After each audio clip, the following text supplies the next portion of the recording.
Bienvenue à la Zone Rouge.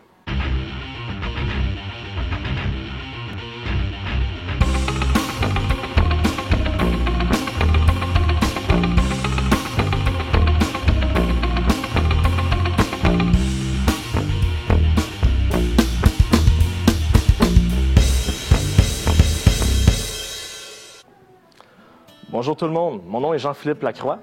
Aujourd'hui, je vais vous présenter la Chevrolet Bolt 2017.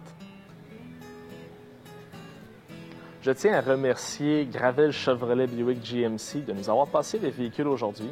Grâce à eux, la revue que nous avons faite est finalement possible. Et si vous êtes intéressé à venir voir ce véhicule, nous sommes à l'Île des Sœurs. De plus, Simon, spécialiste électrique du concessionnaire, est avec nous aujourd'hui pour nous parler du véhicule. Bonjour Simon. Ça va bien? Ça va très bien. Donc la Chevrolet Bolt, à quelle clientèle est-ce qu'elle s'adresse? Bien, contrairement à ce qu'on pourrait penser, il n'y a pas juste les baby boomers ou les jeunes mordus de technologie. Il y a aussi tous ceux qui veulent économiser de l'essence, l'entretien. Donc, c'est tout ça qui rentre en facteur. J'imagine que la demande pour un tel véhicule est assez élevée. Oui, en fait, nous, on a à peu près 6 mois d'attente sur ces véhicules-là. Donc, si vous en voulez un, bien, dépêchez-vous. Dans le marché des véhicules électriques qui est très grandissant dans les dernières années, comment que la Chevrolet Bolt se démarque par rapport à la compétition? C'est vraiment par rapport à l'autonomie, rapport qualité-prix. Dans le fond, GM a réussi à sortir un véhicule pour 40 000 pour une autonomie de 383 km. Donc, c'est vraiment ce que les gens attendaient depuis longtemps. On a aussi 200 chevaux et une tonne de nouvelles options technologiques sur ce véhicule-là. Ça va nous faire plaisir de revoir toutes ces options ensemble tantôt.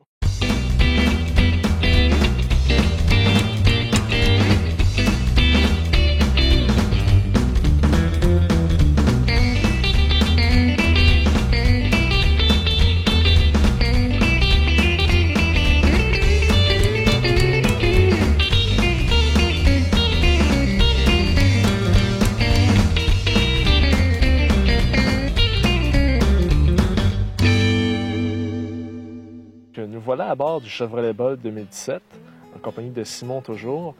Donc Simon, tu vas nous présenter un peu l'intérieur du véhicule? Oui, bien, c'est pas très compliqué. Pour le démarrer, dans le fond, on appuie sur le frein et le petit bouton bleu Power.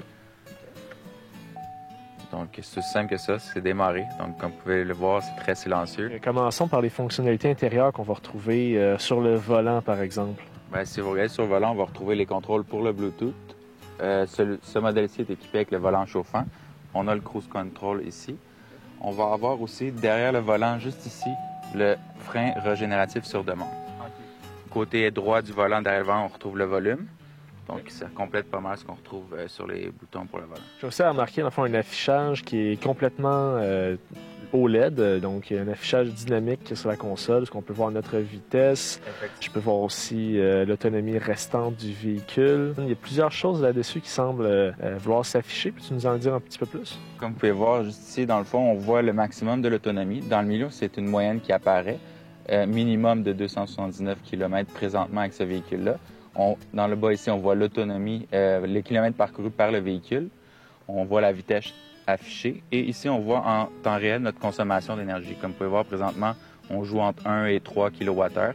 Donc, à fur et à mesure qu'on va avancer ou conduire, faire fonctionner les appareils, on va voir notre consommation monter ou descendre. Maintenant, sur l'écran central, on voit qu'il y a beaucoup de commandes et peut-être de statistiques. Peux-tu nous en dire un petit peu plus? Effectivement, la plupart des contrôles peuvent être contrôlés sur l'écran tactile qu'on voit ici. Dans le fond, on va appuyer ici sur le menu qui va nous faire apparaître sur le menu principal. Donc, on peut contrôler l'audio, le téléphone, projection qui est le Apple CarPlay et l'Android Auto qu'on peut retrouver sur ce véhicule-là, les paramètres et évidemment tout ce qui est contrôle pour le OnStar et ces choses-là. On peut voir aussi les sièges chauffants de chaque côté, la température qui peuvent être contrôlées soit ici ou dans le fond sur l'écran tactile. On a aussi accès au bouton vert sur tous les renseignements sur les consommations d'énergie, comme par exemple, on peut voir que la batterie est complètement chargée. On a aussi une tonne de statistiques qui peuvent être retrouvées, donc informations sur le véhicule. Donc, on a accès à un paquet de données et de statistiques sur notre conduite et sur notre véhicule. Donc, le consommateur qui veut en savoir plus sur ses habitudes et qui est mordu de l'économie de l'électricité va trouver son compte là-dedans. On parlait d'une autonomie de 383 km. Je remarque, dans le fond, sur le tableau de bord, que c'est marqué 402 km. Donc, il est possible de faire plus qu'annoncé par General Motors? Effectivement, selon notre conduite, où on fait notre conduite, donc si on a une conduite plus de ville ou d'autoroute, on va varier notre autonomie électrique, effectivement. On a un mode sport aussi, qui est un mode, dans le fond, qui va nous donner un petit peu plus de kick. Donc, on va avoir une plus grosse accélération. Évidemment, ça va jouer sur l'autonomie, donc on peut faire attention avec ça. Puis certainement que le mode sport, c'est ce qui va détonner le plus quand on entend parler des véhicules écologiques. C'est souvent des véhicules qui sont plus lents que la moyenne.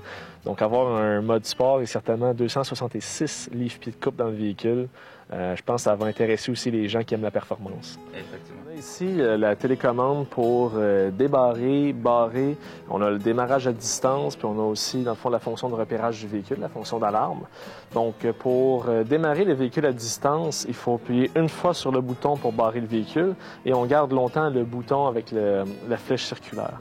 La seule façon de savoir si le véhicule est effectivement démarré à distance, c'est les lumières qui sont allumées en avant. La Chevrolet Bolt 2017 offre un espace cargo très généreux pour sa catégorie. Donc, on a un total de 1603 litres d'espace.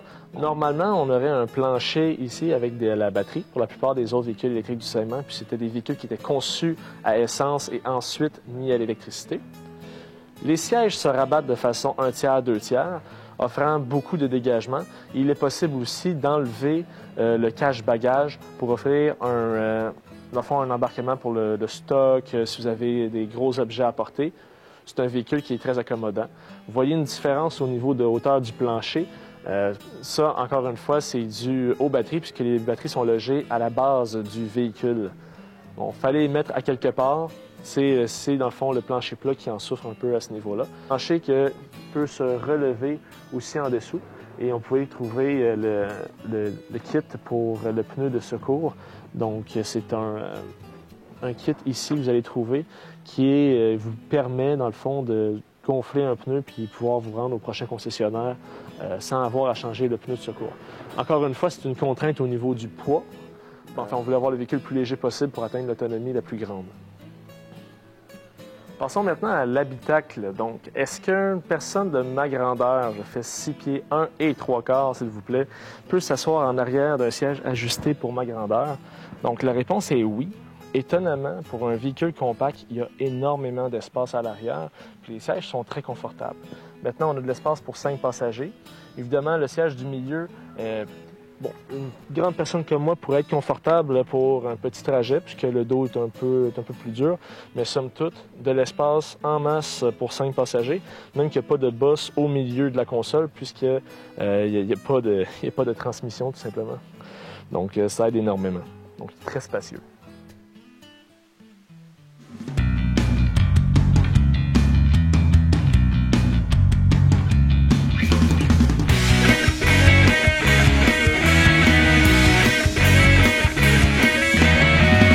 Pour le décollage, Simon? On est prêt, c'est parti. Oui,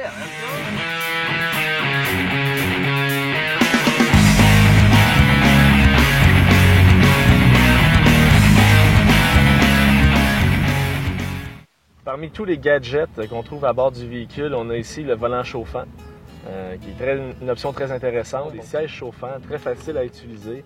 Donc, pesez une fois pour avoir la puissance totale. Vous pouvez diminuer la puissance de votre siège chauffant. C'est pareil des deux côtés. J'utilise un peu le freinage génératif qui est en arrière de la branche gauche du volant. Peux-tu m'expliquer un peu ce qui s'affiche à l'écran, par exemple, quand je pèse dessus? Présentement, on voit notre consommation en temps réel. Donc, vous voyez, quand on roule, on voit l'énergie se consommer. Quand vous allez appuyer sur le mode de régénération, on va voir l'énergie s'accumuler. C'est notre consommation en temps réel qu'on voit. Par exemple, là, j'ai un arrêt en approche, donc je pèse sur le bras. Vous voyez, c'est inversé. L'énergie se dirige vers la batterie et non l'inverse. Dire aussi pour les gens, le freinage régénératif, c'est un freinage qui est déjà très efficace, qui arrête le véhicule en douceur. Donc, est-ce que toi, dans la vie de tous les jours, parce que tu as eu le véhicule pendant 3 mois, est-ce que c'est quelque chose que tu utilisais beaucoup pour faire tous tes arrêts? Parce que c'est très confortable. Oui, effectivement. C'est avec ça qu'on est capable de maximiser notre autonomie. Donc, en utilisant ça et le mode low qu'on appelle, on va être capable de dépasser les 383 km annoncés, justement. Puis le mode low, comment qu'on l'active? En fait, on va prendre le joystick ici, le levier, puis descendre juste un petit coup vers le bas. Déjà, vous le sentez. Oui. Dans le fond, ça revient à conduire normalement, de peser sur la palette en arrière ici de frein régénératif constamment. Exactement. Ça se fait immédiatement dès qu'on relâche l'accélération. Donc, je pèse sur l'accélérateur, le véhicule décolle, je relâche, le véhicule freine tout seul. Je ne sais pas si vous voyez, derrière le volant, vous voyez en temps réel la consommation que vous récupérez. Donc, quand vous allez avancer, vous allez voir, ça va monter. Quand vous allez récupérer, on va redescendre. La conduite de la Chevrolet Bolt, c'est une conduite qui s'apparente beaucoup à celle d'un petit véhicule utilitaire compact. Donc, on se sent haut, hein, on sent que la position de conduite elle est élevée. La visibilité est une des meilleures que j'ai vues. On voit extrêmement bien, les piliers ne nous empêchent pas de voir aucun item de la route. Malgré le fait qu'on soit 5 à bord du véhicule, la puissance livrée aux roues, elle est instantanée. Il n'y a pas d'hésitation du moteur en soi. On passe d'un moteur électrique, donc le couple est livré instantanément. Donc, le fait qu'il n'y ait aucune hésitation, ça fait en sorte que la conduite, elle est confortable. Et malgré le poids considérable que nous représentons dans le véhicule, la suspension réagit très bien.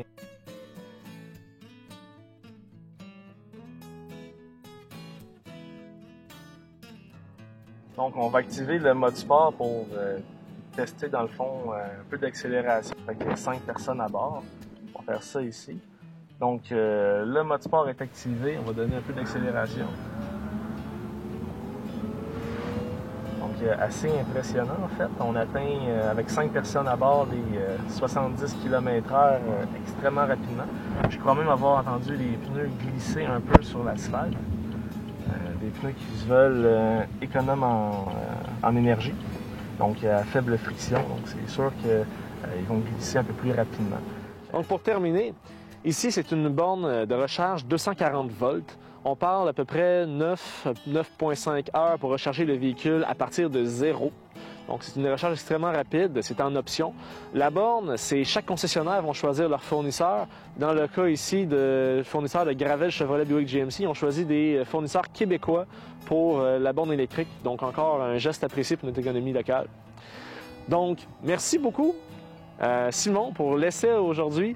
Et puis, passe une excellente journée, mon ami. Merci, ça m'a fait plaisir. Au revoir.